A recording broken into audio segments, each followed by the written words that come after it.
Hi everyone, अस्सलाम वालेकुम। आज मैं पैंट की कटिंग करना सिखाऊंगी।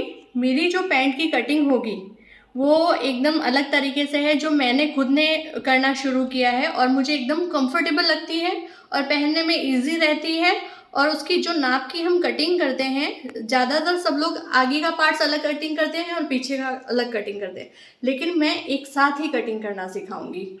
और मुझे सिर्फ और सिर्फ 3 नाप चाहिए होते हैं। उसके अंदर सबसे पहला नाप हिप्स का होता है, और दूसरा नाप मोरी का होता है नीचे, और तीसरा नाप पैंट की लंबाई का। इन तीनों नाप से मैं पैंट कटिंग कराऊंगी। उससे पहले मैं आपको बता देती हूँ, हमने जो कुर्ते की प्रैक्टिस की थी कटिंग करने की, तो जब कोई भी इंसान सिलाई सीखना चाहता है तो सबसे पहले वो इसका ट्राई करे। जब तक वो सिलाई अच्छे से करना नहीं जानेगा तो वो सीख भी नहीं पाएगा। तो सिलाई की प्रैक्टिस करे, कम से कम 10 दिनों तक अच्छी सी प्रैक्टिस करे, इस तरह से गोल गोल घुमाकर सिलाई करने की। ये प्रैक्टिस हो जाती है। उसके बाद हमने जो कुर्ता कटिंग करके सिलना सिखाया था, आज उसका वीडियो मैं अपलोड करूँगी। मेरे हर वीडियो आपको दोपहर को 3 बजे मिलेंगे, क्योंकि 3 बजे अधिकांश लेडीज़ घर पे फ्री रहती है। उसके बाद जो मैं वीडियो बनाया था हमने, तो गले जो बताया था वो सिर्फ मैंने राउंड शेप बताया था, कैनवास लगा के मैंने सिखाया था। जो वीडियो मैं अपलोड करूँगी उसमें आपको मिलेगा। तो जब हम ड्रेस या कुर्ता कटिंग करते हैं तो सबसे पहले कम से कम 5-6 कुर्ते हमको सिंपल सीखने पड़ते हैं। उसके बाद ही डिज़ाइनिंग कपड़े कटिंग हो गए। उसके डिज़ाइनिंग कपड़ों के पीछे जिप भी लगती है, फिटिंग होती है, तो बहुत सारी चीज़ें आती है। तो ये चीज़ें बाद में शुरू होगी, पहले आपको गले इस तरीके के कैनवास में कटिंग कर करके सीखने होंगे। चलिए अब हम पैंट कटिंग करते हैं। पैंट के नाप हमको मिल चुके हैं, तो सबसे पहले मैं आपको बता देती हूँ, मुझे सिर्फ 3 नापों की ज़रूरत होती है। चौक कहाँ गई? स्टॉप करो। जितना हमको फैब्रिक चाहिए वो मैंने यहाँ पे जमा दिया। अब हमें कितना रखना है, कितना मोल्ड करना है, मैं ये आपको सिखाऊंगी, क्योंकि हम पहले कटिंग करना सीखेंगे, उसके बाद ये सब चीज़ें सीख सकते हैं। तो देखो 4 चीज़ें मैंने इसको जमा दिया, 1 2 3 4, इस तरह कपड़े को रख दिया है। जैसे मैंने आपको पहले ही बताया है कि हमारा कपड़ा ऐसे 4 हिस्सों में होता है, उसको हमको यूं जमाना पड़ता है। इसी तरह से मैंने कपड़े को जमा दिया है। अब जमाने के बाद सबसे पहले मैंने जो पीछे का कपड़ा रखा है उसके ऊपर 1.5 इंच का निशान लगा दिया है। यहाँ पर 1.5 इंच, यहाँ पर उसमें लाइन ड्रॉ कर दी जो आपको दिख रही है। सेकंड जो कपड़ा हमारा होता है वो जस्ट इसकी लाइन के ऊपर ही रखना है, और यहाँ से हम कटिंग शुरू करेंगे। सबसे पहले जो हमारा नाप है 36 हिप्स है, तो 36 हिप्स का हम चौथा हिस्सा लेंगे। वो कितना होता है? 9 इंच। तो 9 इंच उसमें हम 2 ऐड करेंगे तो 11 इंच हो जाएगा। तो यहाँ से लेकर 11 इंच हमें निशान लगाना है। ये जो कपड़ा है नीचे वाला, यहाँ से लेके 2 इंच हम बेल्ट का निशान लगाएंगे। ये हमारे बेल्ट का निशान होगा।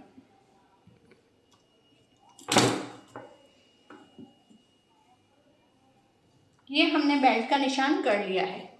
उसके बाद जो हमारी लंबाई है 36, यहाँ से हम 36 लंबाई लेकर ड्रॉ कर देंगे। ये 36 की हमारी लंबाई है।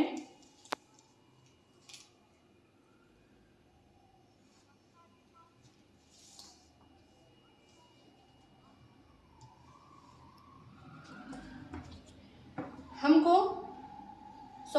लंबाई 38 लेनी है, 36 नहीं। तो 38 की लंबाई लेनी है। सॉरी 38 की लंबाई हमको चाहिए।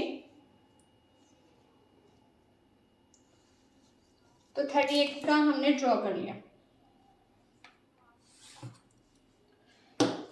जो पैंट की लंबाई है हमारी वो 38 इंचेस की है, और 2 इंचेस हमने यहाँ से बेल्ट के लिए रखा। उसी तरह से 2 इंचेस हम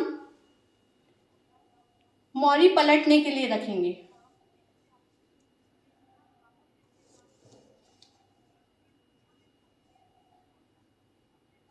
ये हमारा नाप हमने यहाँ तक कर लिया है।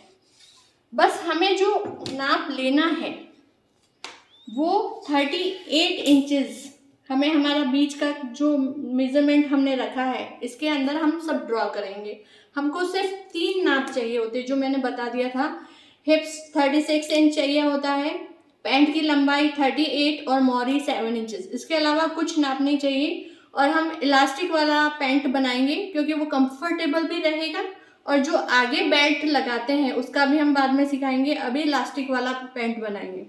तो हमने बताया था हिप्स कितना है 36 इंच, 36 इंच का 1/4 होगा, तो 36 का 1/4 9 इंचेस होता है, उसमें हमको 2 ऐड करना पड़ता है, तो हमने ऐड कर दिया 11 इंचेस होते हैं। फिर उसके बाद यहाँ से भी हम 11 इंचेस लेंगे, यहाँ से भी 11 इंचेस। ये 3 पार्ट्स 11 है, पहला पार्ट्स ये, दूसरा पार्ट्स 11 और ये तीसरा पार्ट्स 11। लेकिन ये जो पार्ट्स हैं इसको हम 1/4 यानी हिप्स का 1/4 प्लस 3 यानी 12 लेंगे। 9 प्लस 3 12, ये 12 इंच होगा, क्योंकि यहाँ पे हमारे हिप्स का साइज होता है लटक का, यहाँ से हमको पैंट अधिकतर फंसती है, इसलिए यहाँ से हम 3 ऐड करेंगे। हिप्स का 1/4 होता है 9 इंच और उसमें हम 3 ऐड करते हैं तो वो 12 इंच हो जाता है, जो हमने यहाँ से कर लिया। उसके बाद हम 3 इंच एक्स्ट्रा और लेंगे, यहाँ से 3 इंच एक्स्ट्रा और ले लिया और हमने इसको मिला लिया। ये पैंट की कटिंग जो मैं बता रही हूँ, मैं आगे पीछे दोनों पार्ट्स एक साथ कटवाती हूँ। ये जो पैंट कटिंग है इससे एकदम परफेक्शन पैंट की फिटिंग आती है, और जब हम पहनते हैं तो उठने बैठने में कुछ प्रॉब्लम नहीं आती है, बहुत ही कंफर्टेबल लगती है। और ये जो कटिंग है ये मेरा खुद का ही तरीका है, अधिकतर टेलर्स लोग अलग तरह से कटिंग करते हैं, आगे पीछे का अलग, लेकिन इससे मुझे जितना कंफर्टेबल लगता है वो सीखने में भी कंफर्टेबल लगता है। अब हम इसको राउंड शेप दे देंगे, ये हमने राउंड शेप दे दिया। आप समझ लीजिए कि यहाँ हिप्स का 1/4 यानी 9 इंच प्लस 2 यानी 11 इंच लिया था, इसको भी हमने 11 इंच लिया, इसको भी हमने 11 इंच लिया, लेकिन ये जो पार्ट्स है इसको 1/4 प्लस 3 यानी 12 इंच लिया, इतना आप याद रखना। उसके आगे मैंने 3 इंच और जोड़ा है, यहाँ पे हमारे म्यानी का हिस्सा होता है, इसको 3 इंच हमने और जोड़ा है। अब उसके बाद हम इसको और इसका हाफ कर लेंगे। इसका और इसका हाफ जो होता है 15 इंच आ रहा है, तो 15 इंच का हाफ होता है 7.5 इंच। यहाँ से लेके यहाँ तक हाफ किया तो हमें 7.5 इंच मिल गया निशान, तो हम 7.5 इंच यहाँ पे भी निशान कर लेंगे। ये हमने निशान कर लिया 7.5 इंच, और हमारी मोरी होगी 7 इंच, तो हमें हाफ लेना है, 3.5 इंच यहाँ पे भी, 3.5 इंच यहाँ पे भी, और 1.25 इंच एक्स्ट्रा सिलाई के लिए मार्जिन। ये हमारा नाप रेडी हो गया। अब हमें सिर्फ मिलाना है स्केल की मदद से। ये जो राउंड स्केल है ये पैंट के लिए यूज़ होता है। जो नई तरीके से सिलाई सीखना चाहता है उन्हें बहुत सारी चीज़ें नहीं मालूम होती है, इसलिए मैं बता रही हूँ, और जिनको सब कुछ आता है उनके लिए सब नॉर्मल है। फिर इसको और इसको यहाँ पर मिलाएंगे,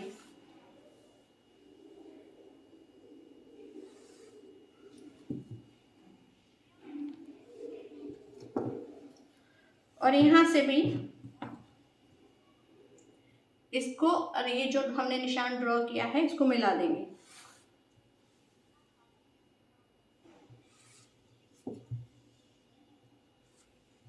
हमने मिला दिया और यहाँ पे हम राउंड शेप दे देंगे।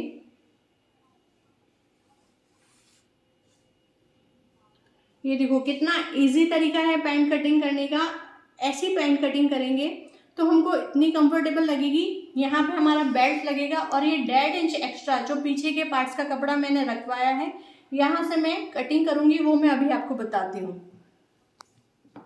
अब हम पैंट को कटिंग करेंगे।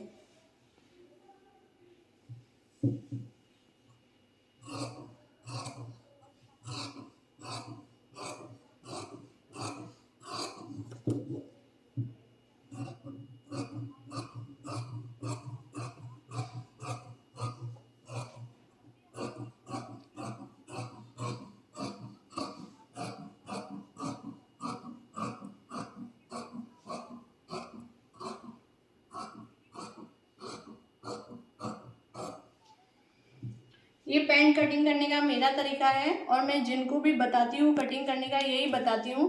उनको सीखने में भी आसान लगता है और सिलने में भी आसान लगता है और पहनने में तो सबसे ज़्यादा कंफर्टेबल लगता है।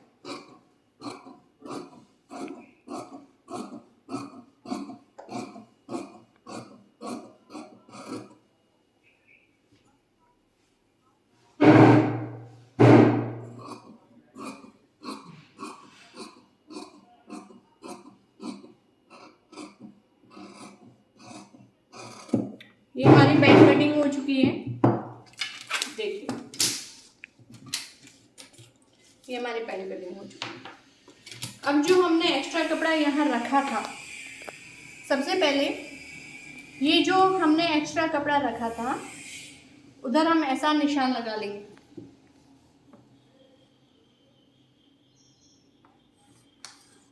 ये हमारा बैक साइड है और यहाँ से काट देंगे।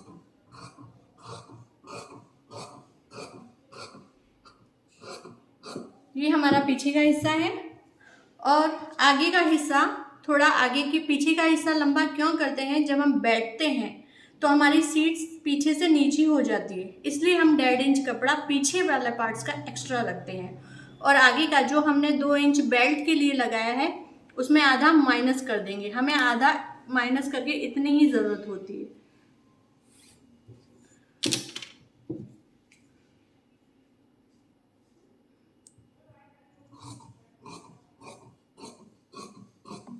देखिए ये हमारी पैंट कटिंग रेडी हो चुकी है। तो देखा ना, एक साथ कटिंग हो गई और ये तरीका कितना आसान है, ये देख लीजिए। जब इसको पहनेंगे सिलकर, वो भी हम आपको पहन कर दिखाएंगे, इतनी कंफर्टेबल होती है, सीट से भी हमको बिल्कुल नहीं फंसती है, उठने बैठने में कंफर्टेबल। और मोरी आप जितनी चाहे उतनी रख सकते हैं, इससे भी छोटी रखना चाहे तो वो भी रख सकते हैं। हमारी पैंट कटिंग रेडी है। अब हम इसको स्टिच करना भी सिखाएंगे। आप मुझे कमेंट में ज़रूर बताएं कि आपको कटिंग करने का तरीका कैसा लगा। और जब तक आप कटिंग करके पहनेंगे नहीं, सबसे मैटर ये रखता है कि पहनने के बाद कपड़ा हमें कंफर्टेबल लगता है कि नहीं लगता, तो ये हमारे लिए मैटर करता है। तो पहनने के बाद आपको कंफर्टेबल लगता है तो वेरी गुड। और आप मुझे कमेंट में ज़रूर बताएं कि आप और क्या सीखना चाहते हैं। वैसे हमने जब क्लास स्टार्ट की है तो स्टार्टिंग में हम सिंपल कुर्ता सिखाएंगे। सिंपल कुर्ते भी आपको 5-6 करने पड़ेंगे, जिसमें अलग अलग तरह की गलों की फिटिंग होनी चाहिए, फिनिशिंग होनी चाहिए। फर्स्ट स्टेप हमारा ये होता है। सेकंड स्टेप और स्टैंड पट्टी वाले गले, फिर फुल नेक लाइन वाला गला, और बहुत सारे गले भी होंगे, अनारकली ड्रेसेस भी होंगे, चोली लहंगा भी होगा, और पंजाबी कुर्ता, धोती, बहुत सारी सीरीज़ हैं जो मैं आपको बताऊंगी। आप मुझे कमेंट में बताएं कि आपको क्या क्या चीज़ नहीं आई है, उसका डिटेल में हम आपको बताएंगे। Thank you very much. और कैसा लगा कमेंट में ज़रूर बताएं।